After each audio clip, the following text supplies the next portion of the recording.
70 WOCA. Ocala.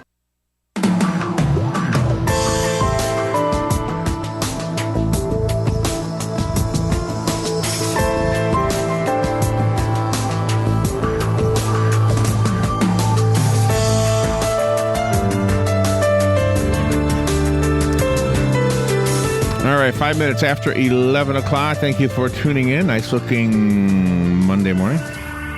You know, earlier we were talking to a guy from Life magazine. He was talking about the years when LSD was in the news, and he was covering all those stories. And I'm glad I was born a little bit too late, because I didn't, LSD was illegal by the time I got older. Yeah, right. Not that, I wonder if I would have been tempted. I don't know, because it was treated like it was a recreational thing. It wasn't treated. Drugs didn't have the stigma yet that they had back then, right? Mm-hmm. And I just wonder. I've often thought, because of the way I am with Oreos, just eat the whole package. There's no such thing as one. That I probably would have been the same way. I would have been the guy who was doing too much. Dr. Peter Grinspoon is on the phone. He is a primary care physician at an inner city clinic in Boston. I heard it was snowing in Boston earlier. He's on the staff at Massachusetts General Hospital. He teaches medicine at Harvard Medical School. And his book is called Free Refills. A doctor, and that would be Dr. Peter Grinspoon, confronts his own addiction. It's a memoir. Oh, wow. Yes. See, that would have been me. He's a brave soul. I would have been that guy. I would have been written the same, can't look down your nose at this guy. No, I can't anyway. No, I can look down my nose at some people. No, I can't. I'm teasing. No, you aren't that Dr. Peter Grinspoon. Good morning, doctor. How are you? I'm well, thank you. How are you today? Good. Where are you? Are you in Boston? I'm in Boston watching the snow. How heavy is it snowing? How heavy is it? Well, it's going to snow all day. They say 5 inches. So compared to what we're used to, that's not so bad. Isn't that crazy? April 4th, or am I wrong about that? It's pretty crazy. Okay. So, am I understanding the title right? That you went through a period of time when you were addicted? Were you addicted to legal drugs? Like prescriptions? Well, I was addicted to prescription opiates. Okay. So they're legal if someone prescribes them for you, but unfortunately in my case, that wasn't what happened. Oh, okay. So how did you get them? Well, I was an addict, so I did whatever I could to get drugs. What got me in the most trouble was when I prescribed fake prescriptions, and I got in trouble for that. But I also stole them. I had friends prescribe them. I did everything I could. When you're an addict, you're desperate. What was your low point? Did you get sentenced to a prison sentence? Well, my low point was when the DEA and the state police raided my office, which is how Free Refills begins. And they charged me with 3 felony counts of fraudulent prescriptions. I didn't end up going to prison, luckily, but I did end up on probation for 2 years, which was pretty stressful. And I lost my medical license for 3.5 years. Oh, my goodness. What did you do for a living during those 3 years? I did some writing. I worked on my memoir. This book, the book we're talking about now? Yeah, absolutely. Okay. And why did your friends write prescriptions for you? Didn't they realize you had a problem, or were you able to convince them that you really had something physically wrong, that you needed medication? Well, things were a lot looser back then. Now, with all the overdoses, people are much more careful, so I don't think I would have gotten away with that today. But, there's professional courtesy. I did have headaches, and I said, hey, I've got a headache. Can you write me for some Vicodin? And most of the times, my colleagues, they wanted to give me the benefit of the doubt. We're very friendly. Right. And it's a case of the path to hell being paved with good intentions. They were just trying to help out. But, so you're okay now. I know we're jumping all over the book with this, but I'm just curious. You're okay now? You're not addicted to anything right now? I've been back at work for 9 years, and I've been sober for 9 years. And yes, I'm not addicted to anything right now, but, addiction's for life, so I have to always be careful. Right. Do you think that the legal problems you got into was a catalyst for you getting away from the drugs, or do you think you would have gotten away from them anyway? No, I think that I was one of the people that needed to be forced into recovery. Okay. And it wasn't just the legal problems. It was the medical board hanging over my head. If I didn't stop doing drugs, I never would have had a chance to be a primary care doctor again. Were you compromising your patients at all while you were under the influence of the drugs, or not? Well, yes and no. I only did the drugs at night. I never took them before seeing patients. Okay. But, that said, I was taking maybe 15 to 20 Vicodin every night. Wow. And I was brain dead the next day. I was really sick. So I didn't, I wasn't like, quote unquote, impaired when I saw patients. Right. But I absolutely wasn't at my best, not even close. And when you were taking the drugs, did anybody in your circle notice that you were different personality-wise? Well, my wife did that I was taking drugs, and she was pretty upset about it. My parents were a little bit suspicious, and my twin brother knew. But my colleagues had no idea. They were absolutely flabbergasted when they found out that I got in trouble. And did you lose their friendship after they found out that you had your license revoked and you were going into rehab because they didn't want to be associated with you anymore? Well, right when it happened, I sort of felt like everybody was avoiding me. It was very awkward. I felt like I was, a toxic waste or something. But then, over the years, people have been really supportive of my recovery. So I would say that I haven't, over the long term, I haven't lost any friendships. But over the short term, there were a lot of bruised feelings because I had to drop all my patients because I lost my medical license. So was depression a part of it? And I don't mean just feeling sad or sorry for yourself, but I mean clinical depression? Yeah, most people who have addiction have some kind of depression or anxiety. And I think I was self-treating a lot of anxiety that I had. I mean, the drugs are so seductive, and as a doctor, there's so much stress, and there's so much access to medication. It's sort of a perfect storm for addiction. I'm just curious, how long has the book been out? About 2 months. Okay, maybe that's not enough time, but I'm just curious if you've heard back from other doctors or maybe even medical professionals that are not doctors, but nurses and others who have done the exact same thing and can relate to what you're saying. Yeah, I've actually heard from a ton of them, and they were very excited that someone was telling their tale. Who I don't hear from is people who are currently addicted because they're so afraid of getting in trouble that they're not going to tell anybody.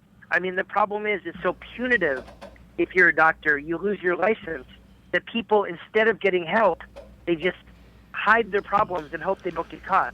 So if you had come across this book, let's say written by somebody else, if Free Refills was not written by you but written by somebody else, at your peak of using the drugs, would you have picked up this book? Maybe you wouldn't have called a talk show to talk about it, but would you have picked up the book and perhaps known in your heart, oh my gosh, I got to get off of this stuff?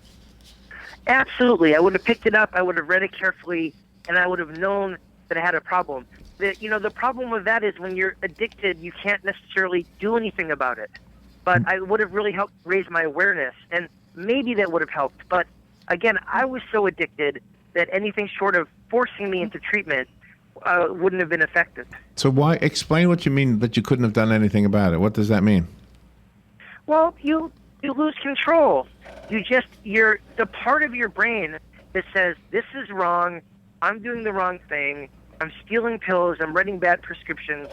The part of your brain that cares about that is sort of taken over by the addiction and is so much more focused on obtaining pills and taking them than on anything else that you've just lost control of it completely. Oh my goodness. It changes your thinking. These awful schemes that I did to get med seemed like a good idea at the time, but they were just, in retrospect, they're ridiculous. Some of them could have landed me on the show America's Dumbest Criminal. I mean, they were ridiculous. Was it hurting you financially? Was it hurting your relationships? Do you have children? Everything. Yeah? Yeah, it was. I had small children. It really took a major toll on my marriage. We ended up getting divorced. As I mentioned, I wasn't nearly as good a doctor as I could have been, and it affected all my relationships because when you get addicted, your main emotional attachment and involvement becomes with the drug and not with other people. So I was really shutting everybody out. So we know somebody who is a nurse who went through something similar, and I don't know the end of the story because she moved away, but she was threatened with her license being taken away. Yes. But she was given an option to take rehab or whatever they tell the courses, the therapy, whatever. Mm-hmm.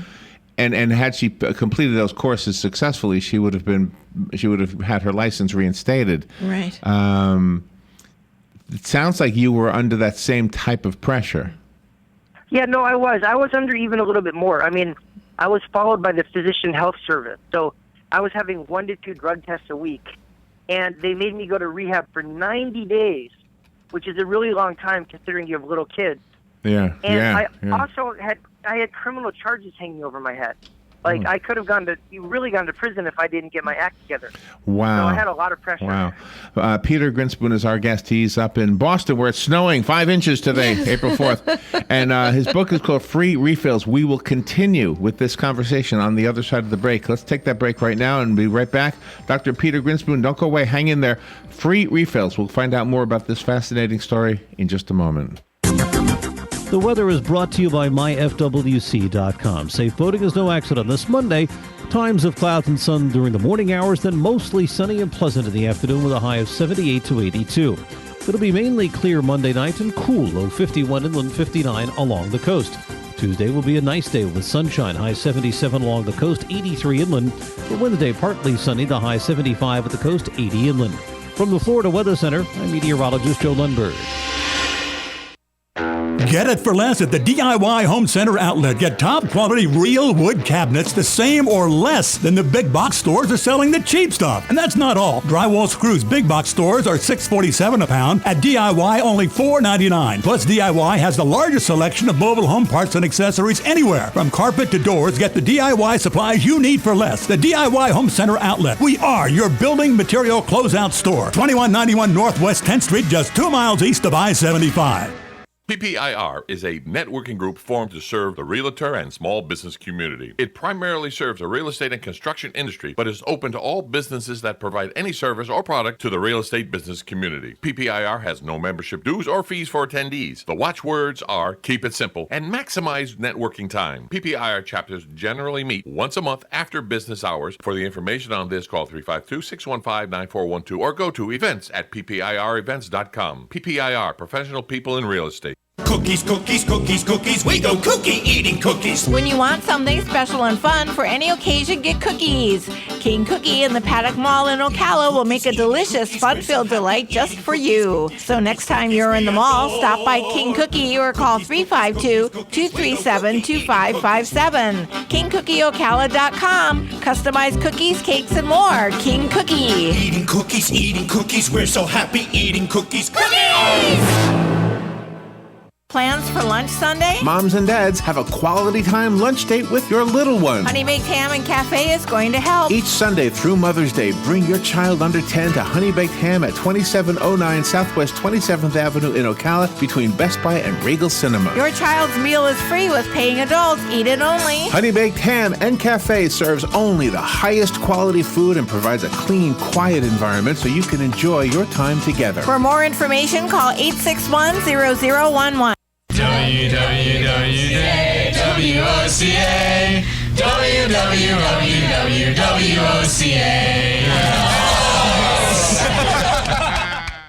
Be sure to tune in to Ocala's longest-running morning radio talk show. AM Ocala Live from 7 a.m. till noon, weekdays. Right here on WOCA The Source. Visit the WOCA website at www.woca.com. WOCA. I know he's not going to want to hear this, but it's 73 degrees and sunny here in Florida. There you go. Dr. Peter Grinspoon up in Boston where it's snowing. I'm jealous of him. I would love to be in the snow. Mm-hmm. Yeah, it would be cool. It's very pretty. It is very pretty, yeah. So did you have any drug buddies, people who were doing the same things you were doing and you could kind of, like drinking pals? Did you have those kind of friends? No, I pretty much did it by myself. It's sort of depressing to think about, but it was mostly me in a room alone, either swallowing or snorting pills. I have a lot of buddies in recovery, but very few buddies when I was using. Really?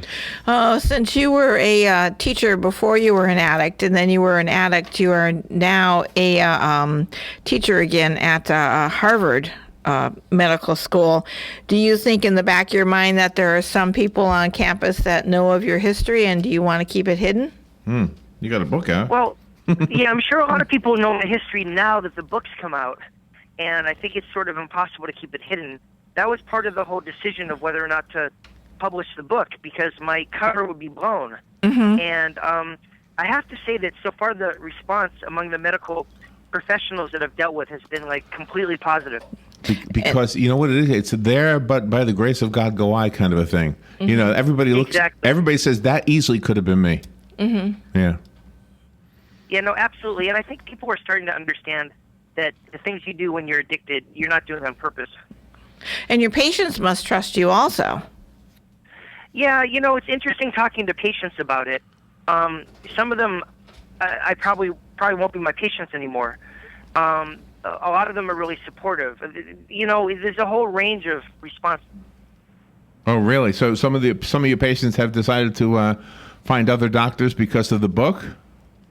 Well, that's the sense I'm getting. Nobody's quite come out yet and said that, but there are a couple of patients I'm just not hearing from anymore since the book came out. I would think that in the context of Harvard, that you would have the support of the medical professors, simply because it's so easy that this could be down the path for somebody who's studying to be a doctor, and by bringing your book into the classroom and allowing those students to hear your story now.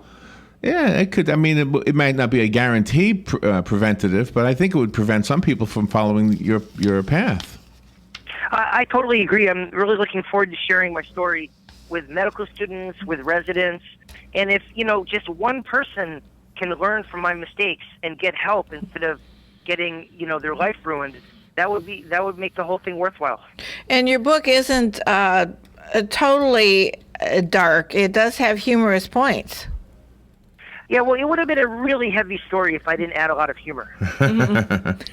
Well, let's see, 2005, that was 11 years ago. So, gosh, you've really made a turn. That's pretty quick, actually. Now, well, maybe not. 11 years is 1/7 of your life, about, or whatever.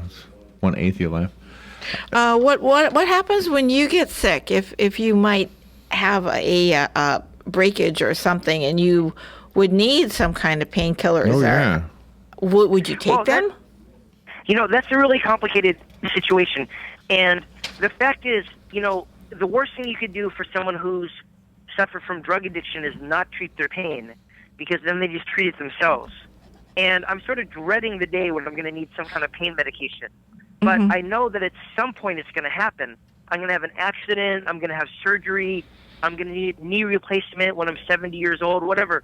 Yeah. And, I just be very careful. I'm a little bit worried about it, but there are safe ways to do it. You give your spouse the medications, and they lock them up, and only they have the combination, and they give you 2 every 6 hours, so you can't take the whole bottle. I mean, there are safe ways to do it. Yeah, that's true. I'm wondering. I'm going to ask you kind of a curveball question, and you might not know the answer, and that's okay. But I'm just wondering if you do know. How much of the drug problem in America, anyway, is more along the lines of prescription drugs than other illegal drugs? Well, with all the overdose deaths, I think about half of it is prescription drugs, and a little bit more than half of it is heroin. And it's interesting because people start with the prescription drugs, and then the prescription drugs are too expensive on the streets. And heroin is so cheap and plentiful that a lot of people transition from prescription drugs to heroin. And I think opiates, along with methamphetamine, are the two big epidemics that are going on. When you had the problem and some people recognized it in you, did they ask you if you could be their dealer?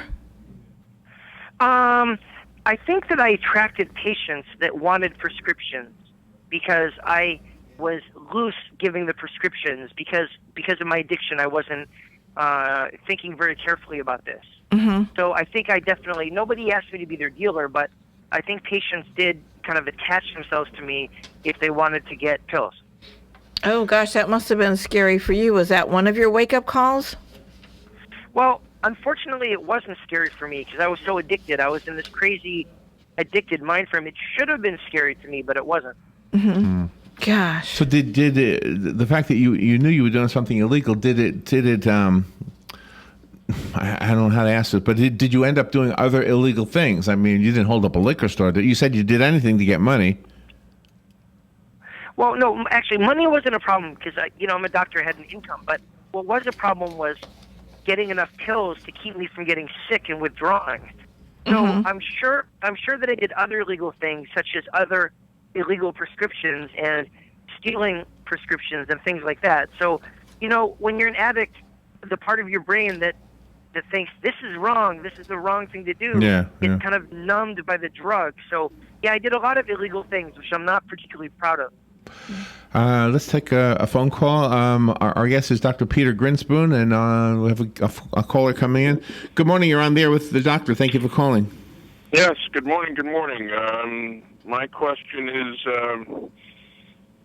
does the pharmaceutical industry have a way of predicting how addictive a medication can be,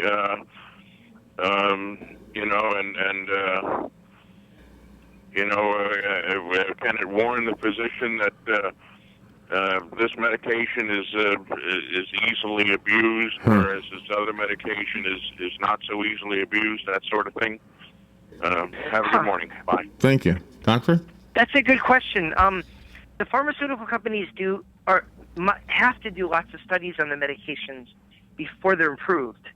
And they know what's addictive and what's not addictive. But unfortunately, what the pharmaceutical companies did with the opiates is they lied about it. They even got in trouble.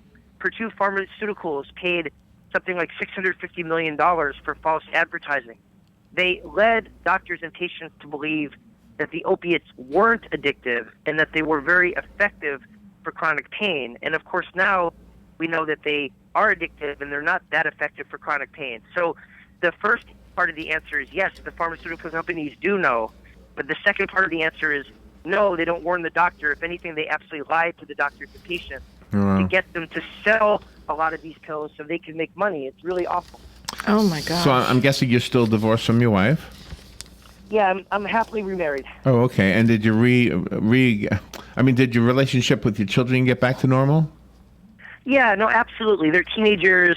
They've read the book. We've had a lot of discussions about it. Oh, that's great. And everything's back to normal. Over time, everything gets back to normal. That's great. And in a divorce like what you went through, I'm guessing that you don't hold any hard feelings toward your wife because you understand it. You get why she was leaving. Yeah, I mean, my marriage is very complicated. It wasn't just the addiction. We had other issues. Oh, okay. But certainly it was very difficult, if not impossible, to be married to someone who was addicted. Sure. And, because of the addiction, I acted very irresponsibly. So I don't blame her for being very upset about all that. And this is really a good thing, hugely, that you have written this book, because some people, when they read this book, they're going to see that they're looking in a mirror and they have to get help right away before their life goes down tumultuously. No, absolutely. People have been contacting me and saying, hey, I have a really hard time with alcohol. I've been hiding bottles of vodka. What should I do? I mean, people have been opening up and reaching out to me, which is really a wonderful thing. Oh, that's a really good thing if you think about it. Well, Doctor, very brave. Thank you for what you're doing. I really think you're taking something that was bad and that could have been disastrous. You could have died, and you're giving a gift that'll make the world a better place, at least for some people. Mm-hmm. Maybe not the whole planet, but some people will pick up this book and it'll change their lives for the better. Well, I'm hoping to convey the message that addiction can affect anybody. I mean, it really can. It really could. It really could. Dr. Grinspoon, thank you for being on the air. The book, again, free refills. We got about 30 seconds. How do we get the book? Well, you could either get it on Amazon or you could go to my website, which is petergrinspoon.com, and that's Grin, grin like smile, petergrinspoon.com, and you could, there are a lot of links on that site to get the book. Okay, excellent. Thank you, Doctor. Have fun in the snow. I will. I'll make a snowman. I'll think of you guys. We'll be right back. Okay, bye-bye.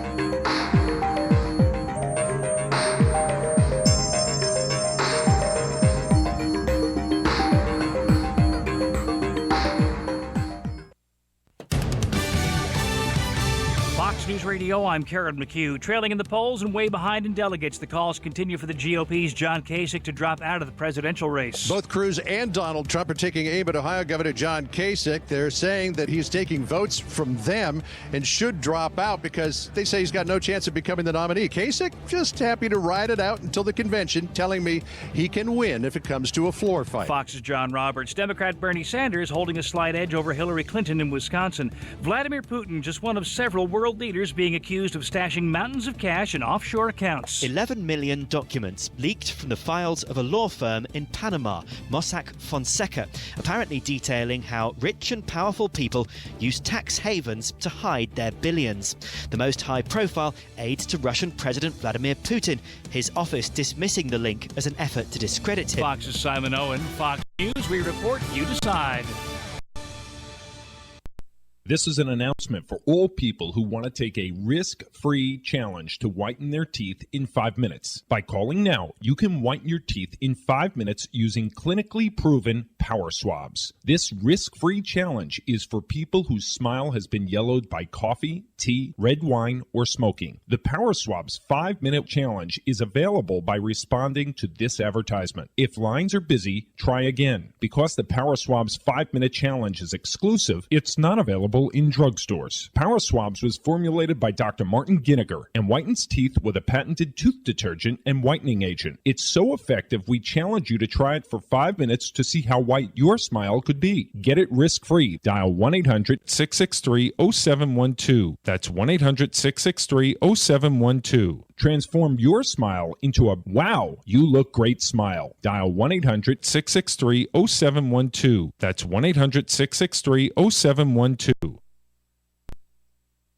The day has arrived for the annual golf tournament between rival clubs. Whether golf is your game or not, you're bound to enjoy Fox on the Fairway. Live on stage at Ocala Civic Theater, this hilarious farce pits two rival country clubs against each other in the annual tournament. It's a competition filled with romance, screwball comedy, and a surprise ending. Any way you slice it, Fox on the Fairway is a winner. On stage now through April 17th. For tickets and information, check OcalaCivicTheater.com or call 352-236-2274. Don't miss it. Here are today's headlines from The Source. WOCA, a Leesburg woman is dead after police say she was mauled to death by her own dog. It happened around 4:53 p.m. on Thursday, March 31st, at a home on South Street in Leesburg. Family members say 66-year-old Sonda Diane Tyson lived alone with her 4 dogs, including a 100-pound Bull Mastiff Pit mix named Hercules.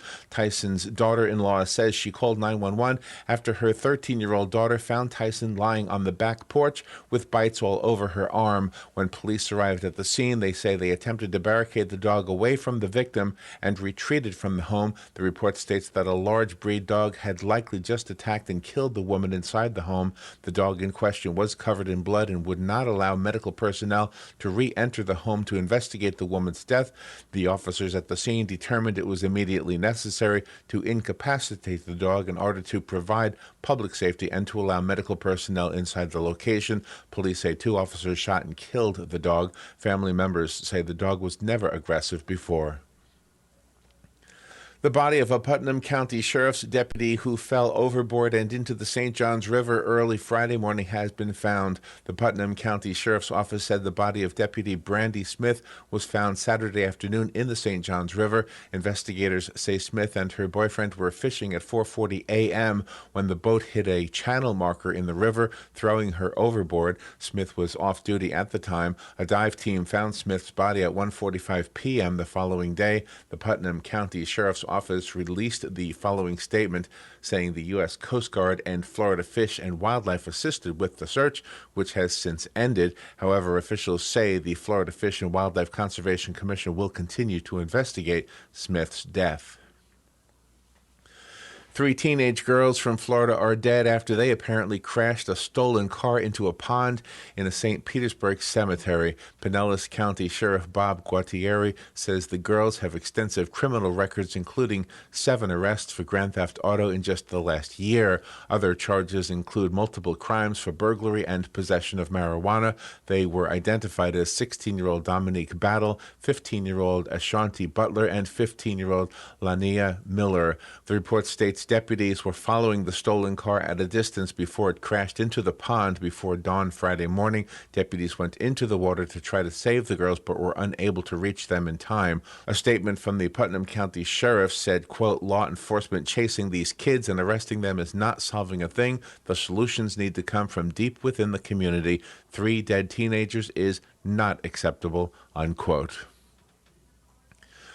Legoland Florida is teaming up with Autism Speaks to make its theme park more welcoming for people with autism. The vacation resort #Built for Kids is currently installing a large panel of hands-on sensory stimulating activities in a quiet space. It's the first of several planned projects designed to make the Legoland Florida resort a friendlier destination for children with autism. Park officials say a recent refurbishment of the park's annual pass processing center gave them an ideal opportunity to create a safe, calming space for children with special needs. Staff members and volunteers with Autism Speaks will consult on the installation and development of quiet rooms and other resort facilities meant for guests with autism. The organization will also help the resort create online social stories, which will provide illustrated walkthroughs of its attractions, shows, and other amenities, and will also consult on other initiatives like a park map designed for guests with special needs and possible revisions to its guide for guests with disabilities. And those are the headlines from The Source, WOCA 96.3 FM, 1370 AM. The weather is brought to you by myfwc.com. Safe boating is no accident this Monday. Times of clouds and sun during the morning hours, then mostly sunny and pleasant in the afternoon with a high of 78 to 82. It'll be mainly clear Monday night and cool, low 51 inland.